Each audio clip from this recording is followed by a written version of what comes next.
Good morning Telangana, నేను సంగప్ప. ఈరోజు పత్రికల్లో వచ్చినటువంటి ముఖ్యమైన వార్తలు చూసినట్టయితే నిన్న అసెంబ్లీలో చాలా హాట్గా చర్చ జరిగింది. నిన్న సీఎం కేసీఆర్ ఆ చర్చలో మరో సంచలన ప్రకటన చేశారు.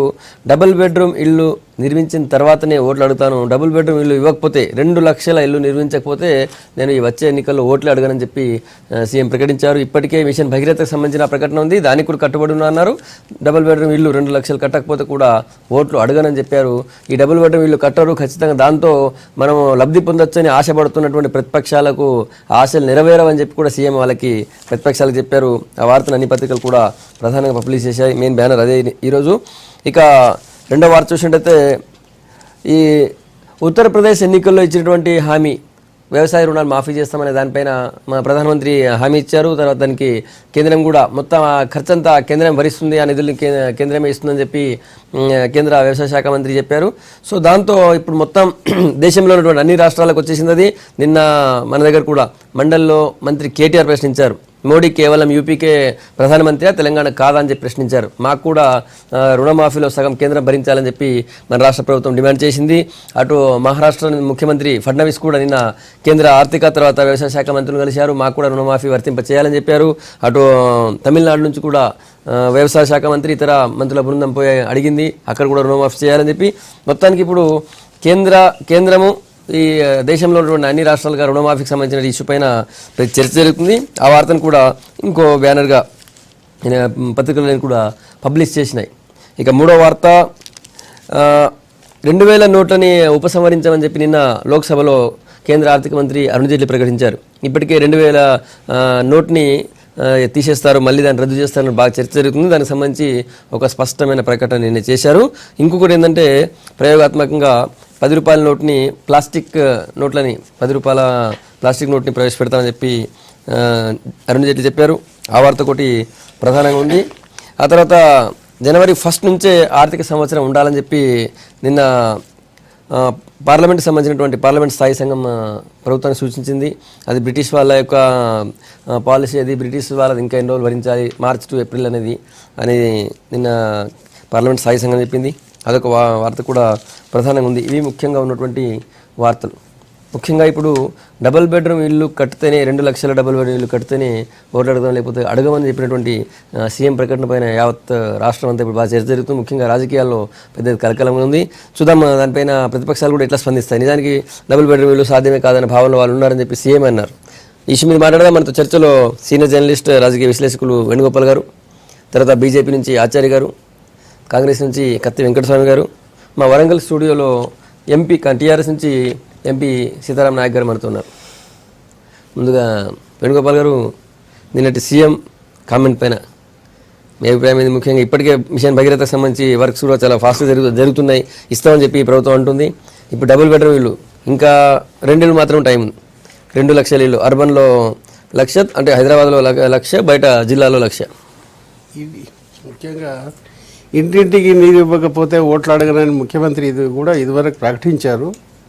అదే పద్ధతిలో మళ్ళీ డబుల్ బెడ్రూమ్కు కూడా అదే ప్రకటన చేశాడు. కాబట్టి ఈ ప్రకటనలో ఆయన దృఢ సంకల్పం మరోమారు పునరుద్ఘాటించినట్టు మనం అనుకోవాలి. డబుల్ బెడ్రూమ్ ఇల్లు అనేది కాకపోతే అందరూ అనుమాన పడేది ఏంటంటే 2 ఏళ్లలో పెద్దగా ఆశించినంత కట్టలేదు, పెద్దగా జరగలేదు. ఇంకా 3 ఏళ్ల వ్యవధి ఉన్నది, ఇంకా 3 ఏళ్ళు అయిపోయింది, ఇంకా 2 ఏళ్ల వ్యవధిలో కట్టలేడు అనేది. కానీ ఆయన దృఢ సంకల్పం బట్టి అది ఆ గ్రౌండ్ అయ్యి ఒక దశకు చేరుకున్న ప్రజలకు నమ్మకం కలుగుతుంది. చాలా మంచి స్కీమ్ అండి డబుల్ బెడ్రూమ్, దేశంలోకెల్లా ఆకర్షణీయమైన స్కీమ్. ప్రతి ఒక్కరూ ఇల్లు కావాలని కోరుకుంటారు. అందులో పేదలు గత ప్రభుత్వాల హయాంలో ఇల్లు కట్టారు, కానీ చాలా మటుకు అరకొర వసతులతోటి సరైన ఇది లేకుండా, రుణ వసతి లేకుండా, వాళ్ళకు డబ్బులు ఇవ్వకుండా ఇప్పటికి కూడా పాత బకాయిలు అట్లాగే మిగిలిపోయినాయి. మరి ముఖ్యమంత్రి అంత స్పష్టంగా దృఢంగా ప్రకటించడం మనం వెల్కమ్ చేయాల్సిందే. ఎందుకంటే ఆయన ఓట్లు అడగను అనేది ఒకటి స్పష్టంగా, అది నిజంగా చేయలేకపోతే ప్రతిపక్షాలకు పెద్ద అస్త్రం, అది వాళ్ళు ఉపయోగించుకోండి అనే సవాల్ లాంటిది. కాబట్టి దీన్ని నమ్మొచ్చు, మంచి స్టేట్మెంట్ అనే చెప్పాలి ఆ రకంగా. రైట్. ఆచార్య గారు, మీరు ఎట్లా చూస్తున్నారు? ముఖ్యమంత్రి కట్టిస్తుంటే వద్దనేటోళ్ళు ఎవరు కూడా లేదు. ఎందుకంటే అది మంచి విషయం. కాకపోతే గత 3 సంవత్సరాలుగా డబల్ బెడ్రూమ్ల మీద ప్రతి సంవత్సరం బడ్జెట్ ఎంత పెట్టిర్రు, ఎన్ని ఇండ్లు కట్టించారు, దీన్ని ఒక్కసారి మనం బేరీజ్ వేసుకుంటే ఇది ఈ మాట ఎంతవరకు సాధ్యమవుతుంది అనేది ముఖ్యమంత్రి గారు చాలాసార్లు కూడా ఇలాంటి మాటలు చాలాసార్లు కూడా మాట్లాడండి. నేను దళితుల్ని ముఖ్యమంత్రి చేయకపోతే నా తలకాయ నరుక్కుంటా, లేకపోతే ఇంకా అనేక సందర్భాలలో నా తల తీసేసుకుంటా, అవన్నీ రెండోది. అయితే ఇప్పుడు మిషన్ భగీరథ పని నడుస్తున్నది, అది రావాలే, కావాల్సిందే, చేయాలనుకుంటున్నాం. దాంట్లో ఏం జరుగుతున్నది అనేది కూడా జరుగుతున్నది. ఏమేమి కానీ ఇప్పుడు సమస్య పరిష్కారం కొరకు దాంట్లో ఏం జరుగుతున్నది, లోటుపాట్లు, అవినీతి, అవన్నీ మాట్లాడదు.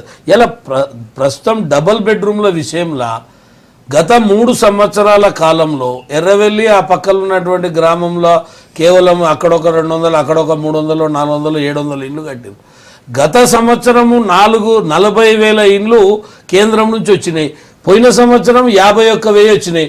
మొత్తం కూడా 91,000 ఇండ్లు ఈ రాష్ట్రానికి ఇస్తే 900 ఇండ్లు కూడా కట్టలేదు ఇప్పటి వరకు.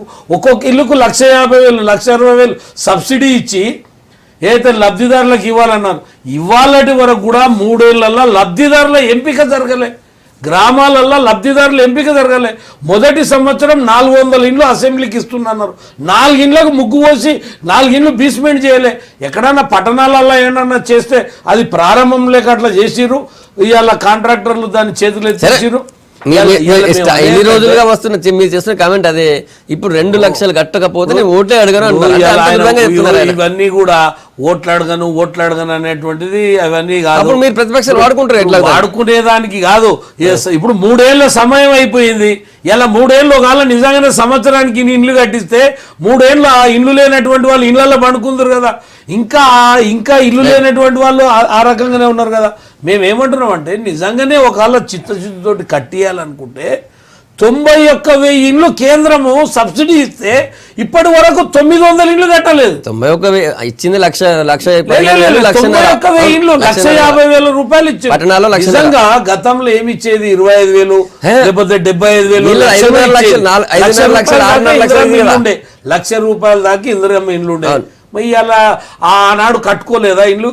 ఇలా డబల్ బెడ్రూమ్ కట్టుకోవడం అనే దాంట్లో ఇలా నేను ఓట్లు అడగనంటే ఇప్పుడు ఆయన అనేక సార్లు మాటలు మాట్లాడిండు. దాని తర్వాత ఎట్లా మాటలు మార్చిండు అనేది కూడా సందర్భాలు. కాంగ్రెస్ పార్టీ ఇట్లా చూస్తుంది. ముఖ్యంగా కాంగ్రెస్ పార్టీ దీంతో లబ్ధి పొందాం, ఇది పూర్తి కాదనుకున్నట్టున్నారు, అది మీకు అయ్యేది కాదు మీ కళని అని చెప్పారు సీఎం. అది ఆయన రాంగ్ కన్సెప్షన్. మేము దాని మీదనే ఆధారపడి మేము ఇది వాళ్ళ ఎలక్షన్స్ పోతాము, అది కట్టకపోతే మేము పోతాం అనేటువంటి ఆలోచన మాకున్నది అనేది ఆయనకు రాంగ్ కన్సెప్షన్. మొదటి నుంచి కూడా సంచలన స్టేట్మెంట్స్కు కేర్ ఆఫ్ అడ్రస్ కేసీఆర్. మాటలు కోటలు దాటుతాయి, కాళ్ళు కడపలు దాటాయి అని ఈయనను చూసే బహుశా ఇట్లాంటి వాళ్ళని చూసే సామెత వచ్చింది తెలంగాణలో. సో దానికి ప్రత్యక్ష ఎగ్జాంపుల్ ఈయన గారే, దీంట్లో ఏం డౌట్ లేదు. మిషన్ భగీరథ్ కూడా అట్నే స్టేట్మెంట్ ఇచ్చి నల్లాకు ఇంటింటికి నల్లా నీళ్ళు ఇవ్వకపోతే నేను ఓట్లే అడగని అన్నారు. ఆ ఇంటింటికి నల్లా స్వయంగా ప్రధానమంత్రి గారిని తీసుకొచ్చి గజ్వేల్లో ఆర్భాటంగా ప్రారంభించినటువంటి స్కీమ్లో ఎన్ని ఇండ్లకు, ఎన్ని ఊళ్ళకు, ఎన్ని ఇండ్లకు నీళ్ళు వస్తున్నాయో ఒకసారి దాన్ని అధికారిక ప్రకటన చేస్తే దాన్ని బట్టి సార్ గారి ఎఫిషియన్సీ, వారి యొక్క మాట విలువ తెలుస్తుంది. అది మిషన్ భగీరథ పని జరగట్లేదా? మిషన్ భగీరథకు ప్రారంభం అయిపోయింది. 8 నియోజకవర్గాలకు నీళ్లు ఇస్తున్నామని ప్రధానమంత్రి గారిని తీసుకొచ్చి ఇక్కడ ప్రారంభం చేసినటువంటి స్కీమ్ సంబంధించి ఎన్ని గ్రామాలకు నీళ్లు పోతున్నాయి, ఎన్ని ఇళ్లకు నీళ్లు పోతున్నాయి ప్రభుత్వము అధికారికంగా ప్రకటించామంటున్న దమ్ముంటే కేసీఆర్ గారు స్వయంగా వారి యొక్క గజ్వేల్ నియోజకవర్గానికి సంబంధించినటువంటిదే. దాన్ని మనం ఇప్పుడు మీరు కానీ నేను కానీ లేకపోతే ప్రభుత్వం కానీ దాన్ని ఏం చేయడానికి లేదు. ఇంటింటికి నల్లా ఎన్ని పోయినాయి, ఎన్ని నీళ్ళు వస్తున్నాయి అనేది ఎంక్వైరీ చేసుకుంటే సరిపోతుంది. ఆ అధికారిక ప్రకటన చేస్తే వీరి యొక్క ప్రకటనల యొక్క ఇంటిగ్రిటీ తెలుస్తుంది. ఇందాకనే అన్న కూడా గుర్తు చేసినాడు, ఎన్నిసార్లు తర నరకోవాల్సి వచ్చాయి ఆయన. ఇప్పుడు కాక ఎన్నిసార్లు గతంలో ఎప్పుడో చరిత్ర చెప్తుంది పురాణంలో, దక్షుడు తల నరుకుతా ఉంటే మళ్ళీ వచ్చి అతుక్కున్నట్టుగా ఈయన నరుక్కుంటా ఉంటే వచ్చి అతుక్కుంటుంటది ఆయనది. ఇప్పుడు కేసీఆర్ గారు ఇప్పుడు అనుకుంటా ఉంటారు. ఇప్పుడు ఎలక్షన్ ఓట్లు ఇవన్నీ అడగమన్నప్పుడు ఉట్టి మాటలు, ఓటు వేసే వాళ్ళు బోగస్ అడుగుతారు. మాటలు, బోగస్ మాటలు, అసెంబ్లీ సాక్షిగా బోగస్ మాటలు మాట్లాడినటువంటి ముఖ్యమంత్రిగా ఆయనకు రికార్డులలో తప్పనిసరిగా డాక్టరేట్ ఇద్దాం. కానీ ఇవన్నీ కాదు, చేయమనండి. చేయడానికి మేము వ్యతిరేకం కాదు. మీరు మాకంటే చాలా ఇందిరమ్మ ఇల్లు మీరు కట్టింది ఏడ గొర్రె పిల్లేడు ఉంటుంది, కోడలు అల్లుడు తేడబంటారని చెప్పినటువంటి నువ్వు దానికి సంబంధించినటువంటి ఆ ఒక్క ఇళ్ళకి సంబంధించినటువంటి రూపాయి కూడా విధిలించలే ఈ 3 ఏళ్లల్లా. దాన్ని ఎంక్వైరీ చేస్తామన్నాడు, లేకపోతే విజిలెన్స్ పెడతామన్నారు. ఒక్క వ్యక్తిని పట్టుకొని దాన్ని ఒక్క ఫ్రాడ్ చేసిన ఒక్కరిని పట్టుకున్నటువంటి సాక్ష్యం లేదు వాళ్ళ దగ్గర రికార్డు లేదు. ఇవన్నీ కూడా ఉట్టి బోగస్ మాటలు మాట్లాడద్దు. రైట్ ఎంపీ గారు, ఇంతకుముందు చెప్పిన మాటలు ఇట్లా ఏవి నెరవేరలేదు, ఇప్పుడు నెరవేరాయని వీళ్ళు అంటున్నారు, ప్రతిపక్షాలు అంటున్నాయి. ఇక జనపోతే ఇంకేమంటారు చెప్పండి, ఏముంది మాట్లాడడానికి? ఎట్లాగో మాట్లాడాలి కదా, ప్రతిపక్షంలో ఉన్నారు కనుక ఎట్లాగో మాట్లాడాలి, అది తప్పదు వాళ్ళు మాట్లాడడంలో. కానీ ఒకటి గమనించాలి, రాష్ట్రం ఏర్పడ్డప్పుడు కొత్త రాష్ట్రం మనం త్యాగాలతో తీసుకొచ్చినటువంటి రాష్ట్రం, అక్కడ అధికారులు లేరు. ఒక సంవత్సరం అంతా కొంత అస్తవ్యస్తంగా ఉండే, సరైనటువంటి అందరి త్యాగాలతోనే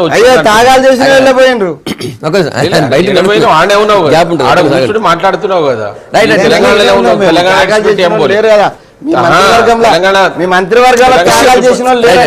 వెంకటస్వామి గారు చెప్తున్నా వినండి. ఇప్పుడు ఆ అధికారులు ఆ సమస్య అంతా ఏర్పడి ఇప్పుడు ఒక ట్రాక్లో ఉంది. ఒక రాష్ట్రాన్ని నడుపుతున్నటువంటి ముఖ్యమంత్రి ఇష్టం వచ్చినట్టు మాట్లాడి తర్వాత తప్పించుకునేటువంటి పరిస్థితి ఉండదు కదా. ఎక్కడికి ముడిపెట్టారు? 2 సంవత్సరాల తర్వాత ఎలక్షన్. నిన్నటిదాకా కాంగ్రెస్కు ఇతర పార్టీలకు నమ్మకం ఏమిటంటే ఏదో ముందుకు పోతున్నాడు, ముందు ఎలక్షన్లకు పోతున్నాడు, 1 సంవత్సరం ముందే పోతున్నాడు అంటే దాన్ని ఇక ముందు కూడా మాట్లాడకుండా నిన్నటి మాట్లాడినట్టు అసెంబ్లీలో తప్పనిసరిగా నేను అనుకున్నట్టు ఇళ్ళు కట్టించిన తర్వాతనే నేను ఓట్లు అడుగుతా అన్నారు.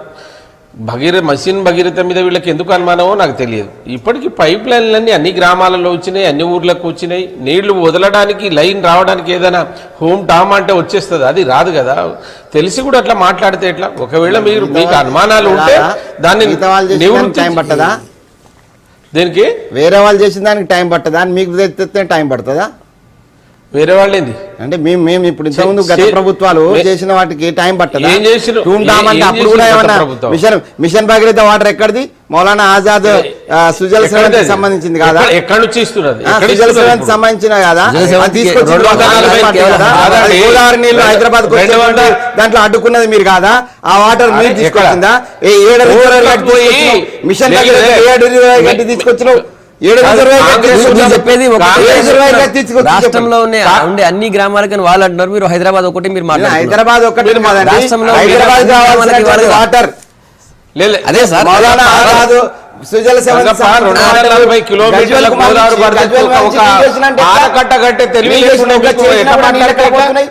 ఎన్ని గ్రామాలకు వచ్చినాయి? ఎన్ని నెలలు మీరైతే చొక్కం పూసలు చేసి 10 ఏళ్ళు చేస్తే ఎందుకు ఓడిపోయారు?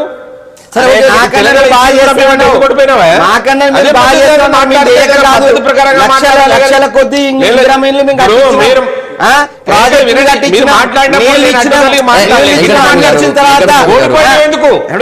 ఎందుకు ఓడిపోయినావు? ఎందుకు ఓడిపోయినావు అండి? అట్లా అనుకుంటే మరి నడుపుతున్నప్పుడు కేసీఆర్ గారు సందర్భాలు దాన్ని ఏమంటావు?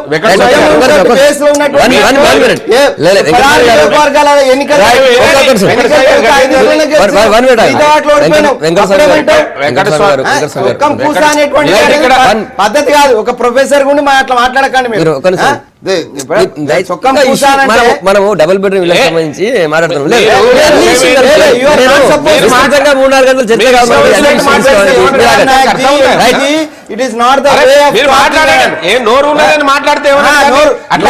మాట్లాడుతున్నది అసెంబ్లీలో మీ సార్ మాట్లాడుతున్నది ఆయన మాట్లాడారు. వెంకటస్వామి గారు, వెంకటస్వామి గారు, బీయింగ్ ఏ ఉద్యమకారుడు మీరు మాట్లాడొద్దు. This is గత not a- ప్రభుత్వంలో this is not a way to talk దానికంటే to నువ్వు బాగా the- చేస్తున్నావు, దానికంటే బాగా చేస్తున్నావు కాబట్టి ఓకే. ప్రజలు ఓటేసింటారు. మీరు మాట్లాడండి, చేయలేదు కదా ఇప్పుడు మూడేళ్లలో. మీరు ముగ్గురు అరే, మాట్లాడండి, అరే, ఆయన అరే, మాట్లాడలేదు, ఆయన కూడా మాట్లాడే అవకాశం ఇవ్వాలి కదా. ఒక్క నిమిషం ఆగండి. ఎంపీ గారు డైరెక్ట్ సబ్జెక్ట్ ప్లీజ్ ఒక్క నిమిషం ఆగండి. సంగప్ప గారు వారు ఎవరు మాట్లాడినప్పుడు నేను మాట్లాడలేదు. నేను ఒకటే అన్న, ప్రతిపక్షంలో ఉన్నారు, వాళ్ళు ఇచ్చిన సజెషన్ జర్నలిస్ట్ గారు చాలా చక్కగా చెప్పారు. వాళ్ళు మాట్లాడేటప్పుడు మాట్లాడి మనం స్వాగతిస్తామన్నారు. వెంకటస్వామి గారికి అనవసరంగా ఈ విషయాలు ఏంటి ఇప్పుడు నాకు ఏం అర్థం కాలేదు. నేను మాట్లాడిన తప్పు కూడా ఏం మాట్లాడలేదు కదా, నేను కాంగ్రెస్ ఏం చేయలేదు అని కూడా పాయింట్ రండి సార్. నేను అనేది ఏంటంటే 100% దయచేసి మీరు ఒక మాట అన్నారు, అరే, మళ్ళీ అట్లనే. చొక్కం పూస అనేటువంటి పాదం మీరు ఉపయోగించినారు. అది మీరు ఒకసారి ఎన్ని మీరు మాట్లాడారు అవలోకనం తెలుసా? చేసుకోండి. ఒక ముఖ్యమంత్రి గురించి మీరు ఇప్పుడు ఎన్ని మాట్లాడారు? నేను దాంట్లో ఒక్కటన్నా అదే నేనేం చెప్పినా కాదండి. మీరు ఇవన్నీ మాట్లాడితే మీరు ఎందుకు నేనేం కొట్టుకోరని చెప్పినా? అడుగుతున్నా నేను. మీరు చెప్పిన మాటలే అరే, కదా. మళ్ళీ అట్లనే ఆ సార్ చెప్పిన మాటలనే నేను దోరాయించిన. నేను చెప్తా. మీరు కంప్లీట్ చేస్తారా? 2 లక్షల ఇల్లు మీరు కంప్లీట్ చేస్తారా? చెప్పండి. రెండేళ్ళ టైం ఉంది, 2 ఏళ్ళ టైం ఉంది. వినండి సార్, 100% ఆ ముఖ్యమంత్రి గారు ఏదైతే అసెంబ్లీలో మాట్లాడుతున్నారో బయట ఏం మాట్లాడలేదు. అది అసెంబ్లీలో మాట్లాడినట్టు విధంగా ఇంటింటికి మంచినీళ్ళు ఇవ్వకపోతే ఈ 2 లక్షల ఇళ్ళు బెడ్రూమ్స్ ఏదైతే ఉన్నాయో ఇవి కేటాయించి ఇప్పటికే 400 ఇండ్ల చొప్పున ప్రతి ఎమ్మెల్యేకి ఇచ్చారు. ఎమ్మెల్యే అన్ని కాన్స్టిట్యూన్సీలో ఫౌండేషన్ స్టోన్స్ మొదలైనవి. ఆయనకు ఆ ప్రగాఢమైనటువంటి నమ్మకం ఉంది. దీంట్లో మాట్లాడి తప్పించుకునేది ఏముంది? అది డైరెక్ట్ ప్రజలు చూస్తూ ఉన్నారు. మేము ఓట్లు అడగమన్నాక కూడా దాని మీద అంత చర్చ అవసరం లేదు. మీరు గట్టిగా దాన్ని బలంగా మీరు ఏం చేయదలుచుకున్నారో దాని మీద ఒక ప్రణాళిక తీసుకోండి. మీరు చేయకపోతే చేసే వాళ్ళని నిందించడం అనేది అది ప్రజలు వ్యతిరేకత అవుతుంది. మీకు రేపు ప్రజల్లో మీకు వ్యతిరేకత ఎక్కువగా వస్తుంది. రాకపోతే నిందించడానికి మీకు అవకాశం ఉంది. దాని మీద మేము 100% 2 డబుల్ బెడ్రూమ్లు కట్టి తీర్తాం. మీరు వద్దన్నా మీరు ఊహించని రీతిలో బెడ్రూమ్స్ వస్తాయి. ఏదైతే నేషనల్ హైవేలో R&B రోడ్స్ ఉన్నాయో ఆ రోడ్ సైడ్లలో ఇండ్లను ఇప్పటికే ఫౌండేషన్ వేస్తున్నారు. ప్రతి ఎమ్మెల్యేకే ఇప్పుడు 400 ఇండ్లు ఒక్కొక్కరికి కేటాయించడం జరిగింది. మేము ఎంపీలం కూడా మాకు కూడా ఒక 100-200 ఇండ్లు ఇవ్వడానికి ఆయన సిద్ధంగా ఉన్నారు. ఎవరైతే అతి బీదరికంగా ఉన్నారో అది కూడా ప్రభుత్వం గతంలో ఇచ్చినట్టు కడుపులు ఉన్నోళ్లకు బయటికి రాకముందే వాళ్ళ పేర్లు పెట్టేమి ఎక్కడ పెట్టి జైళ్లలో పోయే పద్ధతి ఇది టీఆర్ఎస్కి రాలే. డెఫినెట్ గా మీకు చెప్తా ఉన్నాను నేను. ఎవరికి అవసరం ఉంటే వాటి ప్రభుత్వం మీ నిజాయితీ బయట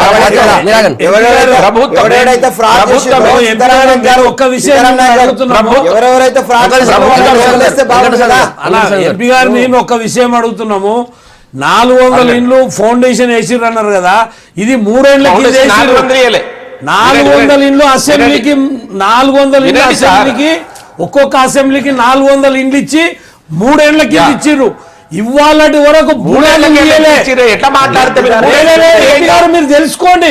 మీ అసెంబ్లీలో మీ పార్లమెంట్ లా ఏ ఒకసారి మీరు చెప్పండి. కాదండి మీ పార్లమెంట్ లా ఏ అసెంబ్లీలలో ఏ విలేజ్లలో 400 ఇల్లు ఎక్కడ ఇచ్చినా ఒక్కసారి చెప్పండి. రెండవది ఏంటంటే సింగిల్ బెడ్రూమ్ కట్టుకున్నటువంటి ఇందిరమ్మ ఇళ్లకు 3 ఏళ్లలో వాళ్ళకు పెండింగ్ బిల్లులు ఇయ్యలే కదా. పెండింగ్ బిల్లులు ఇయ్యలే ఇప్పటికి కూడా మాట్లాడతారు. అనవసరమైన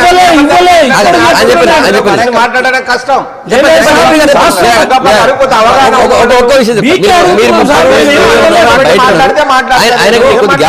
మీరు ఇంకా ఫౌండేషన్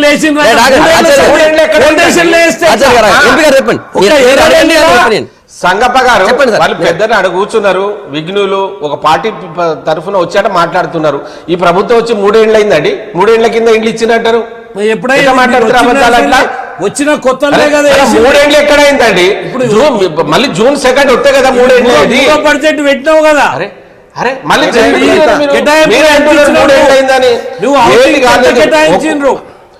ఒక్కొక్కరికి 400 ఇళ్ళు ఇచ్చిర్రు. నేను 400 ఇళ్ళు ఫౌండేషన్ చేసినట్టు ప్రతి ఎమ్మెల్యే వారి నియోజకవర్గాల్లో ల్యాండ్ అక్విజిషన్ కావాలి, భూములు చూసుకోవాలి, చూసుకుంటున్నారు. ఇప్పటికి ఫౌండేషన్ లేచిండ్రు. మీరు వస్తానంటే వినండి సార్, నాకు 7 అంటే ఎర్రవెల్లి కడతారు కానీ మిగతా తాను కట్టరా? ఒకటొకటి ఎట్లా పడుతుంది అట్లా మాట్లాడితే ఇప్పుడు ఎందుకు లేట్ అవుతుంది అనే ఎందుకు లేట్ అవుతుంది అనే దానికి సీఎం కేసీఆర్ చాలా స్పష్టంగా చెప్పారు. ఆల్రెడీ అభివృద్ధి పనులు చాలా జరుగుతున్నాయి, కాంట్రాక్టర్లు అందరి దృష్టి అటువైపు ఉంది కాబట్టి లేట్ అవుతుంది సీఎం చెప్పారు. నేననేది ఇప్పుడు కాంట్రాక్టర్లు ఆంధ్రలో నడుస్తున్నది. సీతారాం నాయక్ గారు ఎందుకు బిజీ ఉన్నారు? ఒక ప్రశ్న అండి, మీ నిర్ణయాల ప్రకటనకు ఆచరణకు చాలా తేడాలు ఉంటున్నాయి, జాప్యం కూడా బాగా జరుగుతున్నదండి. మీరు ఏదన్నా ఒక ఇంపార్టెంట్ నిర్ణయం ప్రకటించినప్పుడు యుద్ధ ప్రాతిపదికన ఆ నిర్ణయం మీద పనులు జరిగితే ఫర్ ఎగ్జాంపుల్ ఇరిగేషన్ ప్రాజెక్ట్స్ కి చాలా ప్రాధాన్య క్రమంలో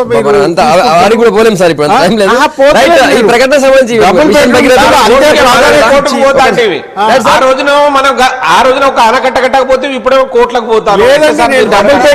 అదే ప్రాధాన్యత మన ఊళ్ళ నుంచి వస్తుంది. క్లారిటీ మరి 2 కట్టకపోతే ఓట్లు అడగాలన్నారు, అంతపై ప్రకటన చేశారు. మరి ఓట్ల కట్టకపోతే ఓట్లకు అడగలేరు కదా, ఎట్లా అడుగుతుంది చూద్దాం. ఇప్పుడు యూపీ రైతుల రుణమాఫీ ఇప్పుడు మొత్తం దేశవ్యాప్తంగా పెద్ద చర్చకు దారితీసింది. ఉత్తరప్రదేశ్లో ఏర్పడేటువంటి కొత్త ప్రభుత్వం చేసేటువంటి రైతు రుణమాఫీ చేస్తుంది. రైతు రుణమాఫీని అంటే ఆ భారాన్ని కేంద్రం భరిస్తుందని చెప్పి కేంద్ర వ్యవసాయ శాఖ మంత్రి చెప్పిండు. దాంతో మొత్తం మిగతా అన్ని రాష్ట్రాల నుంచి కూడా ఒత్తిడి పెరుగుతుంది. నిన్న మన దగ్గర కూడా మన శాసన మండలిలో చర్చ జరిగింది. తెలంగాణకు మోడీ ప్రధాని కాదు, కేవలం ఉత్తరప్రదేశ్కి మాత్రమే మోడీ ప్రధాని అని చెప్పి కేటీఆర్ ప్రశ్నించారు. అటు మహారాష్ట్ర నుంచి కూడా ముఖ్యమంత్రి ఫడ్నవీస్ నిన్న కేంద్ర వ్యవసాయ శాఖ మంత్రి, ఆర్థిక శాఖ మంత్రిని కలిసి మాకు కూడా రుణమాఫీ చేయండి అని అన్నారు. సో మరి నిజంగా ఉత్తరప్రదేశ్కి మాత్రమే రుణమాఫీ అని మోడీ ఎందుకు ప్రకటించారు? ఆ భారం కేంద్రం భరిస్తుందని చెప్పి కేవలం యూపీకి మాత్రమే ఎందుకు చెప్పారు? వేణుగోపాల్ రెడ్డి గారు మీరు ఎట్లా చూస్తుంది? సరే వేణుగోపాల్ గారు, ఇది రైతు రుణమాఫీ అనేది ఒక తేనె తుట్ట లాంటిది, దాన్ని కదిలించింది కేంద్రం. అంటే యూపీలో పెద్ద ఎత్తున వాళ్ళకు ఓట్లు రావడం, 300 సీట్లతో అసెంబ్లీ గెలవడం, పార్లమెంట్ సీట్లు గెలవడంతో యూపీని శాశ్వతంగా పట్టుకునే ఉద్దేశంతో ఈ ప్రకటన చేసినట్టు. వాళ్ళు అంతకుముందు ఎలక్షన్లో చేశారు. అదే అంతకుముందు చేసినారు. ఇప్పుడు ఇంకా కట్టుబడి, ఇప్పుడు అసెంబ్లీలో మెజారిటీ వచ్చింది కాబట్టి ఇప్పుడు ఇంకా కట్టుబడి ఉందాము అనే ధోరణితో చేసి ఉంటారు. నిజంగానే వాళ్ళకి ఇంకోటి, ఈ కేంద్ర ప్రభుత్వాలకు ఎప్పుడైనా కాంగ్రెస్ ప్రభుత్వాలన్నా కానివ్వండి, అంతకుముందు ప్రభుత్వాలు ఏవైనా కానీ ఈ ఉత్తరాది మీద ఉన్న చూపుతున్నంత ప్రేమ దక్షిణాది మీద చూపడం లేదనేది చాలా బలమైన వాదన కూడా. మళ్ళీ పవన్ కళ్యాణ్ అన్నారు రైతు రుణమాఫీ అన్ని రాష్ట్రాలు చేయాలి కానీ కేవలం యూపీకి అన్ని రాష్ట్రాలకు చేయాల్సిన బాధ్యత ఉన్నది. ఇప్పుడు మన తెలంగాణ ముఖ్యంగా రైతులు అత్యధిక సంఖ్యలో ఆత్మహత్యలు చేసుకుంటున్నారు. ఇప్పుడు కృష్ణా గోదావరి నీళ్లు మనం ఎగువ ప్రాంతంలో ఉన్నందుకు లిఫ్ట్ చేసుకొని తీసుకోవాల్సిన పరిస్థితి ఉన్నది. దానికి చాలా కష్టాలు పడి ప్రాజెక్టులు నిర్మించుకోవడం కింద ఉన్న వాళ్ళకు ఉన్నంత సులభంగా మనం చేసుకోలేం. కాబట్టి తెలంగాణ మీద కేంద్ర ప్రభుత్వానికి ప్రత్యేక బాధ్యత ఉంది. ఆ రోజు రాష్ట్రాన్ని విభజించినప్పుడు మన్మోహన్ సింగ్ గారు చాలా స్పష్టంగా రాజ్యసభలో ప్రకటించారు, తెలంగాణకు కూడా మేము ప్రత్యేక సాయం చేస్తాం ఆంధ్రతో పాటు అని. మళ్ళీ ఇవాళ ఆంధ్రకు పెద్ద ఎత్తున సహాయం ప్రకటిస్తున్నారు, స్కీమ్స్ ప్రకటిస్తున్నారు. అదే చేత్తో తెలంగాణ కూడా ప్రకటించడం అనేది మంచిది. ఒకటైతే వాస్తవం, కేంద్రం అన్ని రాష్ట్రాలని ముఖ్యంగా మన తెలుగు రాష్ట్రాల పైన వివక్ష ఉన్నది. మొదటి నుంచి కూడా ఉన్నది. రైట్, కాంగ్రెస్ పార్టీ దాని అటువంటి వివక్ష ఇప్పుడు ప్రజలు సహించే పరిస్థితిలో లేరు. Right sir. వెంకటస్వామి గారు, యూపీకి రుణమాఫీ అది కేంద్రం భరిస్తుంది ఆ ఖర్చుని ఎట్లా చూస్తారు? అంటే ఇప్పుడు అది ఎన్నికలలో వారు ఇచ్చినటువంటి హామీ, అది యూపీ అది అంతటా కూడా ఈ ఎన్నికల సమయాల్లో సాధారణంగా అన్ని పార్టీలు ఇచ్చేటువంటి హామీలు ఆ రకంగా యూపీకి సంబంధించి వారు ఇచ్చినారు. దానికి కట్టుబడి ఉంటామనేటువంటిది. దాంట్లో న్యాచురల్గా రిమైనింగ్ స్టేట్స్ కూడా ఎక్స్పెక్ట్ చేయడంలో తప్పులేదు.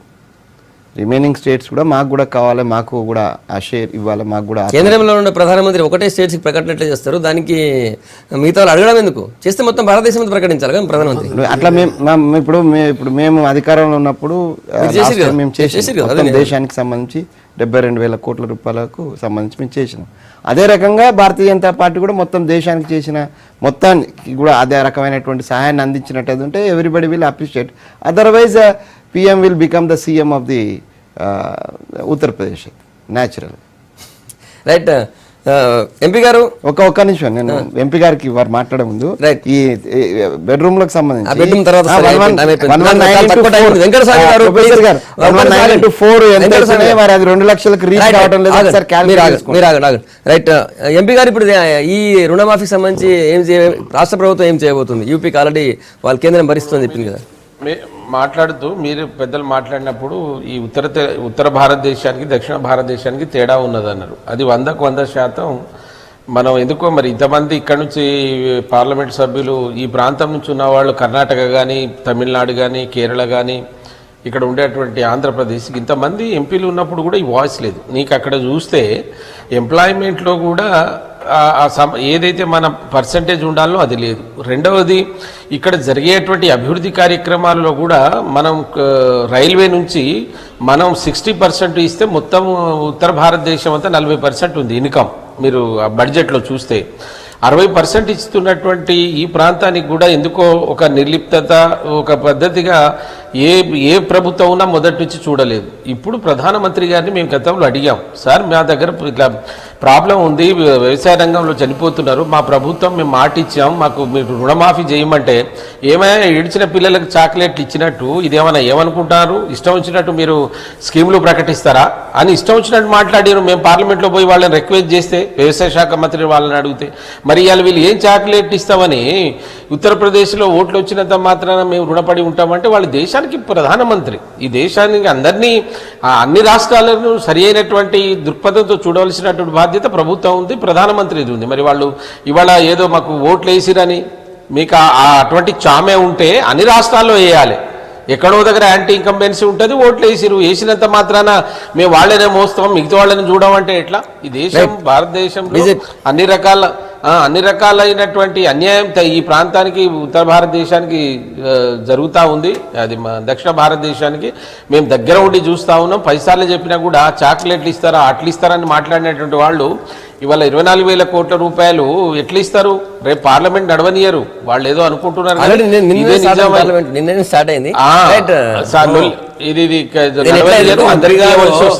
ఎంపీ గారు చాక్లెట్లు అవి ఇవని మీతోటి మాట్లాడి అంటున్నారు కదా. రాష్ట్రం బృందం పోయింది, రాష్ట్రం నుంచి ఎలా అక్కడ రాష్ట్ర ప్రభుత్వము, రాష్ట్రం భారతీయ జనతా పార్టీ ఎలక్షన్ మేనిఫెస్టోలో వాళ్ళు హామీ ఇవ్వడం జరిగింది. దాని తర్వాత వాళ్ళు అప్పీల్ చేసిండ్రా, లేకపోతే రాధామోహన్ సింగ్ గారు ఆలోచన చేస్తున్నాం మేము కేంద్రమే భరిస్తామని చెప్పడం జరిగింది. ఇలా ప్రధానమంత్రి గారు ఉత్తరప్రదేశ్కు ఇంత ప్యాకేజ్ ఇచ్చినాం దీని మీద అని చెప్పి ఎక్కడ కూడా ఇంకా అనౌన్స్ చేయలేదు. ఇలా ఒకవేళ ఇట్లా అక్కడ వస్తే ఇలా మిగతా రాష్ట్రాలు కూడా వెళ్ళి తీసుకునేటువంటి ఒక వెసులుబాటు అనేది దొరుకుతుంది. దాన్ని రాకుండా అది ఏది జరగక ముందుకే ఇలా మాకు అప్పుడు ఇయ్యలే, ఇప్పుడు ఇయ్యొద్దా, ఇట్లా అప్పుడు ఇయ్యలే, అది మంచిది. ఇలా కేటీఆర్ గారు శాసనసభలో అక్కడ మండల్లా కేవలము ఉత్తరప్రదేశ్కే ప్రధాన, ఈ తెలంగాణకు కాదా అని అన్నాడు. మేమేమంటున్నామంటే ఇలా ముఖ్యమంత్రి గారు ఎర్రవెల్లికే ముఖ్యమంత్రి లేకపోతే మిగతా అన్ని గ్రామాలకు ఎర్రవెల్లిలో ఇల్లు కట్టించి ఏదొచ్చినా సిరిసిల్లకే పోతుంది, ఏదొచ్చినా సిరిసిల్లకే పోతుంది, ఏ స్కీమ్ వచ్చినా సిద్దిపేటకే పోతుంది. ఈ 3 రాష్ట్రాలకే మంత్రులు, 3 అసెంబ్లీలకే ఎమ్మెల్యేలా, 3 అసెంబ్లీలకే మంత్రులా. ఇట్లా ఇస్తే ఉత్తరప్రదేశ్లకు ఇట్లా కేంద్రం ఇస్తే సంతోషం. దాంతో పాటు మిగతా రాష్ట్రాలు కూడా అడగటానికి వీలైతుంది. అక్కడ ఓట్లు వచ్చినాయి, సార్ ఇప్పుడు మేము కూడా కొట్లాడతామని చెప్పండి. ఏం కొట్లాడతావు సార్? ఓట్లప్పుడు ముఖ్యమంత్రి ఏం మాట్లాడిండు? ఎంపీ ఓట్లు నాకేరి, ఎమ్మెల్యే నాకేరి, మొత్తం నేనే చూసుకుంటూ ఏం చూస్తున్నాడు ఇప్పుడు? ఇలా ఏం చూస్తున్నాడు?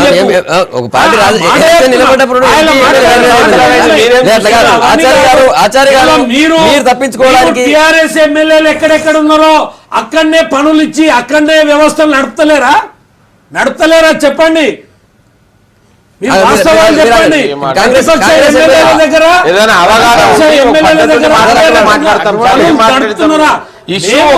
ఇష్యూ అందరం కొట్లాడి తీసుకురావాల్సి. ఏం కొట్లాడతాం సార్? రావాలన్నప్పుడేమో అందరం కొట్లాడాలి. రావాలన్నప్పుడేమో అందరం కొట్లాడాలి. వచ్చినా ఏం చేసినావు సార్? 791 కోట్ల రూపాయలు ఇన్పుట్ సబ్సిడీ ఇస్తే మ్యాచింగ్ గ్రాంట్ ఇవ్వకుండా ఇయ్యాలటి వరకు కూడా 200, 500 రూపాయలు ఇన్పుట్ సబ్సిడీ ఇస్తే ఆచార్య గారు అవి కూడా ప్రశ్నించండి.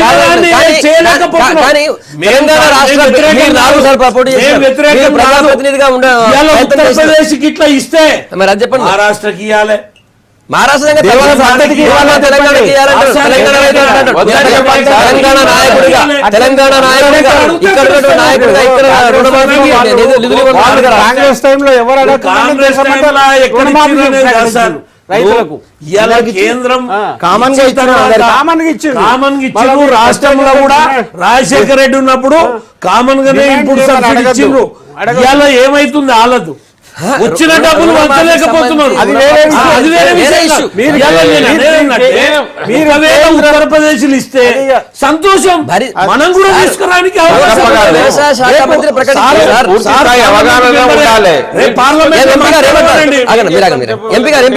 పార్లమెంట్ లో మీరు మాట్లాడండి సార్.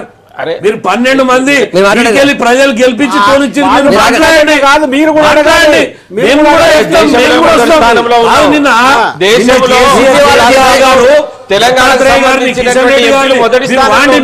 అంటాడు. ఎన్నిసార్లు తోలుకపోయిండు ఢిల్లీ పోయినప్పుడు? ప్రతిపక్షాలని గౌరవించి ఎన్నిసార్లు ఢిల్లీకి తోలుకపోయిండు? ఈ 3 ఏళ్లలో తోలుకపోయిండా? ఒక్కసారి చెప్పండి. ఆచార్య గారు ఢిల్లీకి అందరూ రెడీ ఫ్లైట్ ఎక్కడ రెడీ అయితే మీరు అపాయింట్మెంట్ క్యాన్సిల్ చేశారు. మర్చిపోతున్నారు. ఆయనకు అవసరం ఉన్నప్పుడల్లా అపాయింట్మెంట్ కావాలంటే కాదు కదా. అపాయింట్మెంట్ ఇచ్చి క్యాన్సిల్ చేసినారు. ఇలా ముఖ్యమంత్రి 3 ఏళ్లలో ఒక్కరికి అపాయింట్మెంట్ ఇవ్వలే. ప్రధానమంత్రిని ఎన్నిసార్లు కలవలే అయినా? 3 ఏళ్లలో ఒక్కసారి ముఖ్యమంత్రి కలవలే సార్. మీరు అన్నిటికన్నా కలిపితే ఏ ప్రతిపక్ష పార్టీ ఇప్పటి వరకు ముఖ్యమంత్రి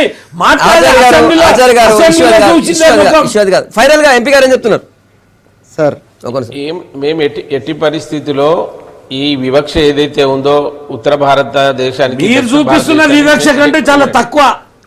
ఆచార్య గారు ఏమన్నా మీరు అట్లా మాట్లాడితే ప్రజలు చూస్తున్నారండి. మిమ్మల్ని చూస్తే విసుక్కుంటారు ప్రజలు. తెలంగాణ ఈ ప్రాంతం మీరు ఏం పని చేస్తున్నారు? అక్కడ వస్తే కదా నోరిప్పారు. ఆయన మాట్లాడినప్పుడు ధైర్యం ఉంటే లేచి మాట్లాడారు. సంఖ్యాబలం సంఖ్యాబలం లేదని మాట్లాడినావు నువ్వు. ఢిల్లీలో నీకు తెలుస్తుంది. అది ఒకటి మాట్లాడతలేమా? మీరు మేమేం మాట్లాడలేమా? ఏం తెలుసు? ఒకసారి మా ప్రోగ్రామ్ అక్కడ ఇంకా ప్రకటన ప్రధానమంత్రి చెప్పలేదు. దానికి ఇంత అగ్రెసివ్ గా మాట్లాడాలన్నా కేటీఆర్ గారు? అరే కేటీఆర్ గారు అండి, మనం ఏం